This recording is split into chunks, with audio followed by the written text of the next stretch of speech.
Hi everyone, welcome back to Earl Grey Books. I'm Ellie and today I'm doing my TBR for the Scary Readathon, which is happening in October. So this is kind of based around Monsters University and the scare games included in that. It was created by Liv from Liv Loves to Read, and there are a couple of different teams and different hosts for all of them, and you can join whichever team you like, obviously. And there are a bunch of different prompts.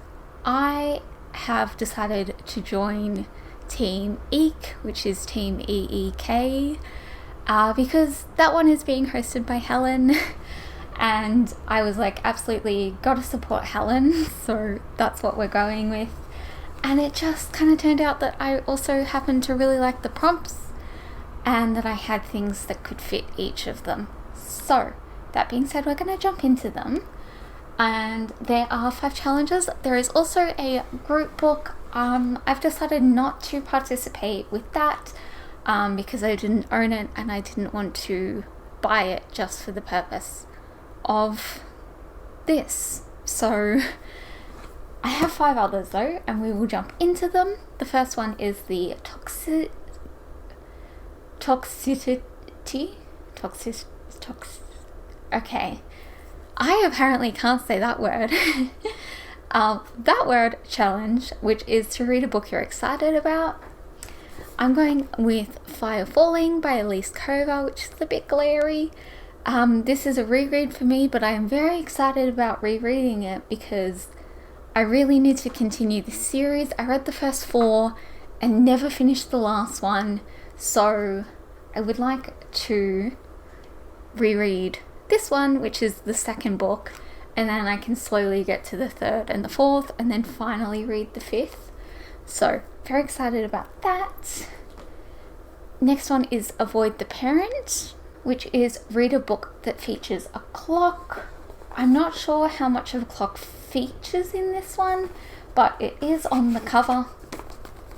So this is Midnight in Everwood by M.A.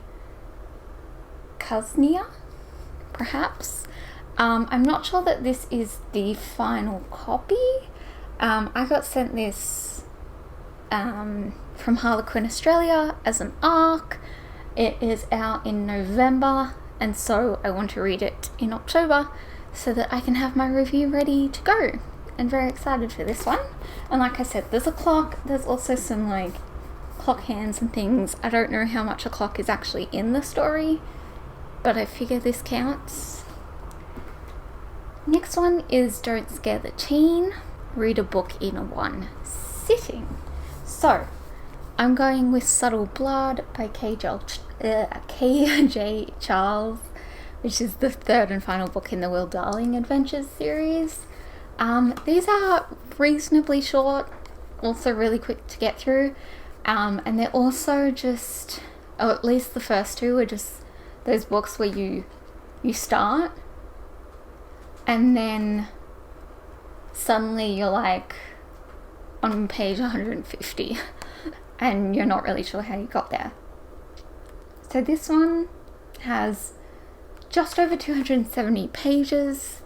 Very excited for this, and yeah, it's also kind of marks off finishing a series, which is one of my goals for the year.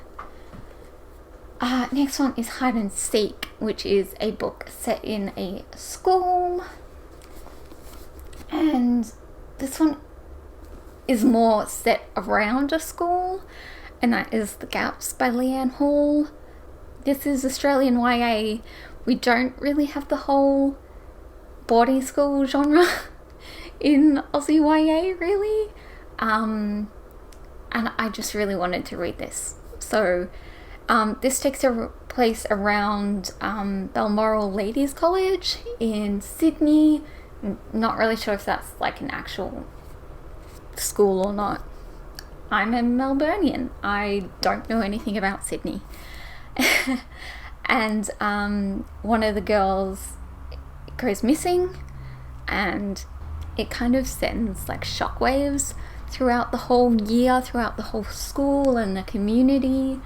I have read most of this before, but as an e-arc, and then I just didn't finish it. and then I had a physical copy. So I would like to read this, and I was really, really enjoying it. So I think I'm going to end up loving it. And then the final one is Simulated Scare, which is to read an author's debut. I'm pretty sure this is this author's debut, but this is Ariadne by Jennifer Saint. Gorgeous cover. You can't really appreciate how beautiful this is on screen. It also just has like the coolest like end papers.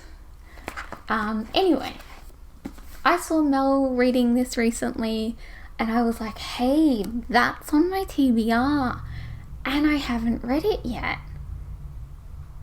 And then I needed an author's debut and I was like, well, there we go. There it is. So very excited about that one. Very excited about all of these and being able to join in with this readathon. There are so many amazing readathons happening in October, but this is the only one I've decided to join in on thus far. So I will be reading these in a couple of days. I will also, of course, be sharing my haul revisit and also a little bit of a October pile of possibilities rather than a TBR. So if you're interested in that, I'll see you all in a couple of days. And if not, I will see you all next time. Thanks for watching. Bye.